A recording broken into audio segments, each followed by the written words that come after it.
thank you for joining me for the Chronicle Midweek Report. I'm Chronicle reporter Brock Hires. Fish and Wildlife officers had a more than busy week last Tuesday as they responded to a report of 5 bears in a tree on Omak River Road. 3 were captured and relocated, but 2 were just too high up in the tree to be captured safely. Sergeant Dan Christensen said in his 11-year career with the department, he had never seen that many bears in a single tree.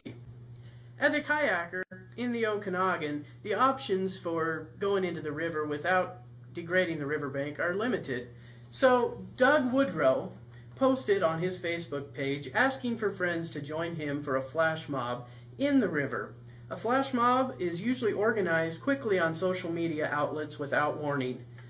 On Sunday, 26 kayakers, canoeists, and paddleboarders answered his call.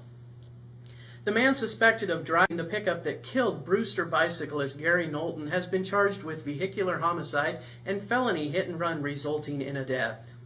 Giovanni Lopez Massel turned himself into the Wenatchee Police Department on September 15th, nearly 2 months after the accident in which Knowlton died. And now with a look at sports, here's Chronicle Sports Editor Al Camp.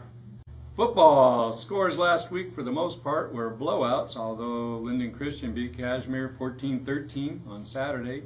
Blowouts included Omak 47-22 over Fulton, BC, and Chelan 37-14 over Bellevue Christian, Okanogan 49-14 over Tonasket, Inchelium 45-0 over Pateras, although the Billy Goats did pretty good in the second quarter, kept them scoreless.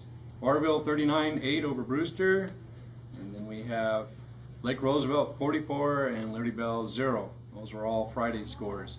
This big games coming up this Friday include number 5 ranked in the 1A's Okanogan at Oroville, which most coaches have been telling me they favor them to win the Central Washington 2B League, and I expect them to be ranked soon. Both teams are 3-0. Other games include Omak going to Kellogg. They'll have a junior varsity and a varsity game. Junior varsity starts at 4 and varsity follows after that.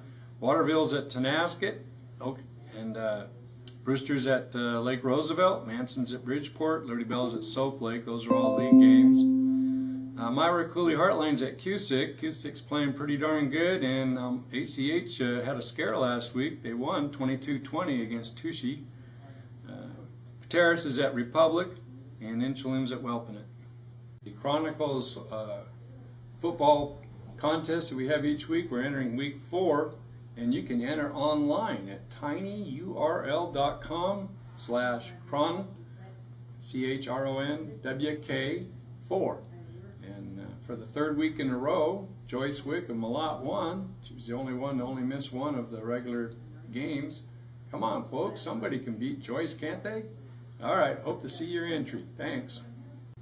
For all of these stories and more, see the Wednesday, September 21st edition of the Omak Okanogan County Chronicle. And for all your late-breaking news, see omakchronicle.com.